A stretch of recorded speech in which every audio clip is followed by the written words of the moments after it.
play a character named Kay, who's a Blade Runner. 30 years after where the first film left off, the profession of the Blade Runner is a little different and more complicated.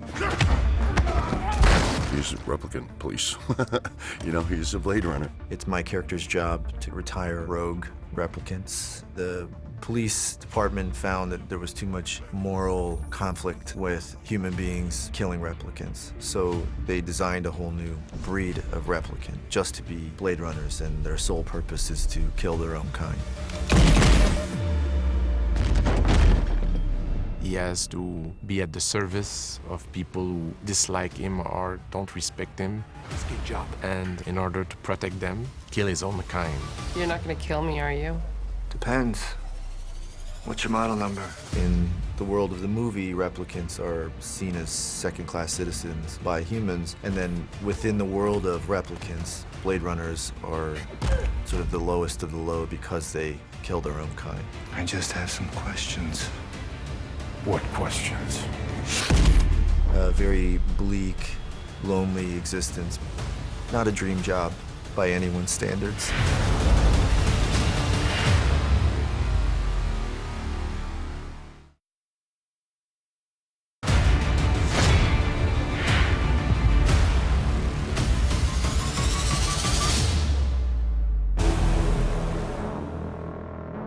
There's a new line of replicants made by Neander Wallace, and they completely obey. He designed a whole new breed of replicant. Fire. Much more advanced, much closer and similar to humans. They're high-functioning slaves. They're built to die and to be used for what they're used for, either a pleasure model or, I don't know, a Blade Runner. Don't you know what I am? You're not gonna kill me, are you? One of the ways in which Neander Wallace has perfected replicants, he has upgraded the implantation of memories. Memories are created by humans, and they're given to replicants in order to provide some kind of context to their lives. It feels authentic, and if you have authentic memories, you have real human responses. In the world of the movie, replicants are seen as second-class citizens by humans. They perform a function that humans don't want to do anyway, and yet they're deeply resented. Because they're bioengineered humans and they're not fully human. You've been getting on fine without one. What's that, madam? A soul. In the first film, there was a void conf test which identified whether someone was a replicant or a human. Cells. What we have in our film is something else, which is a baseline test. The baseline is designed to test whether the effects of a Blade Runner's job are having an impact on his brain and his psyche. Cells. When you're not performing your duties, do they keep you in a little box? Humanity's curiosity about science and technology is something that really, at times, pushes boundaries. It's a story about what defines a human being, more specifically about memories. Are we humans without memories?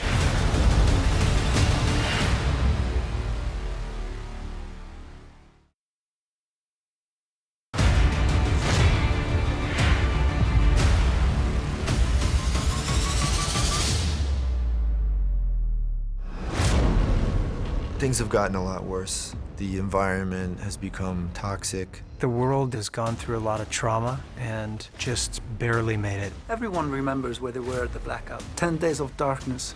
Every machine stopped cold. When the lights came back, we were wiped clean. Every bit of data, gone. You get introduced to Neander Wallace, and it just blew my mind. I think Neander Wallace is like Elon Musk if Elon wasn't such an underachiever. This is a guy who saved the world from starvation. We make angels in the service of civilization. That is how I took us to 9 new worlds. What a gift, don't you think? For Mr. Wallace to the world. Tyrell Corporation has gone bankrupt at this point due to the chaos that came from the replicants that started to rebel. And so he buys Tyrell, and then he is the one who upgrades the technology and claims to have perfected replicant technology.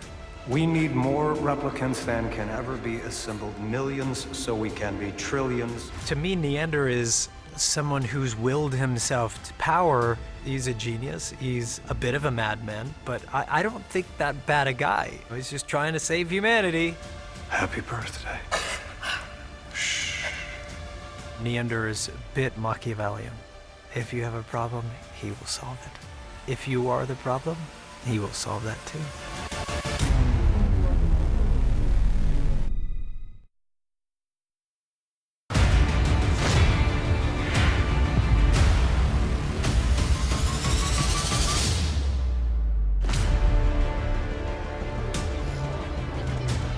What was always wanting was a story that flowed naturally out of the first.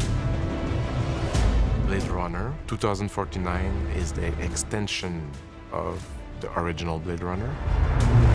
Life on Earth has continued to be challenging because of the environmental issues that the planet faces. It's a vision of the future that's somehow grounded and real. I missed you, baby sweet. It was a day. One of the ways you know that people are a bit starved for connection is a very popular product is a digital companion. Let's dance. The doxies, they're built to be used for a pleasure model. Hello, hello, A-boy. BB's Bar. It's a new way of consuming sexuality where people are freely going there to meet new friends. Neander Wallace came along and he had certain inventions and patents which helped the manufacture of food in a cheap, efficient way. This is a guy who saved the world from starvation. Bon appetit. A lot of humans who can afford it have gone off-world. More and more investment has been made in off-world colonies and the technology to service the industries. The nickel is for the colonial ships. Closest any of them or any of us is gonna get to that grand life off-world. It's a vision of the future that I think is haunting. It's like a character in itself. Blade Runner 2049, it's the same kind of color palette, but so made by another painter.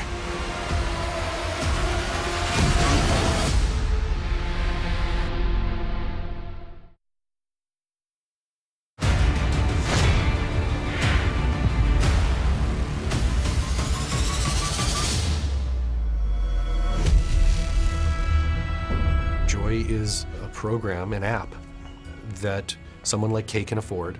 It's a little piece of stolen companionship. Joy's a hologram.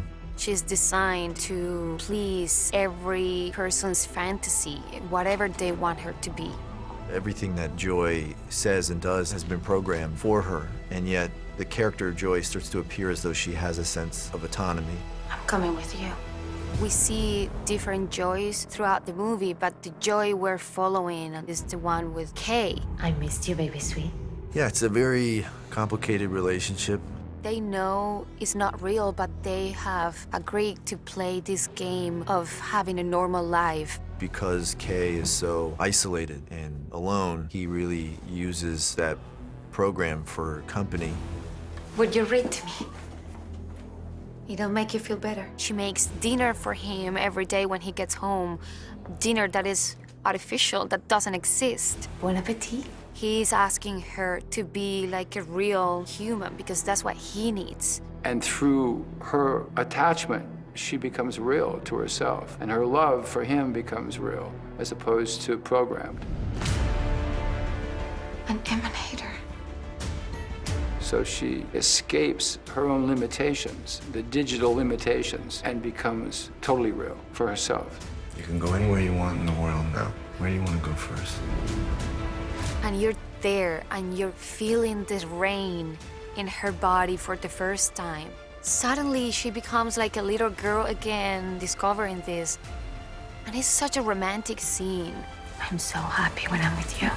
The idea of an AI companion isn't so far off in the future. It was eerie, the idea that we would have a digital person. There was not a previous Joy in the first movie. She is new, she's the future. You look like a good Joe.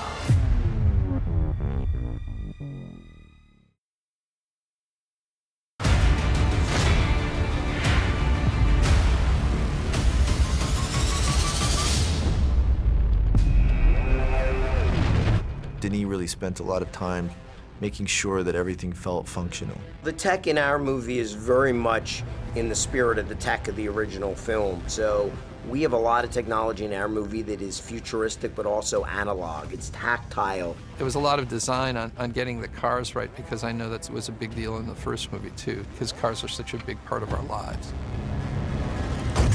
The pilot fish is like a digital sidekick to Kay. It lives in the back of a spinner and comes out and it hovers like a drone. He'll say, watch the car, and it'll come up and watch the car. Just photograph everything. And it can photograph and give information back. Now let's have a look at you. The Barracudas are more like an extension of Wallace. It's how he can see. So when that implant is put in his head, all of a sudden this sort of motorcycle gang of little drones come in, can analyze things. We tried as much as possible to create the vehicles, all the props, in order to make that world as real as possible.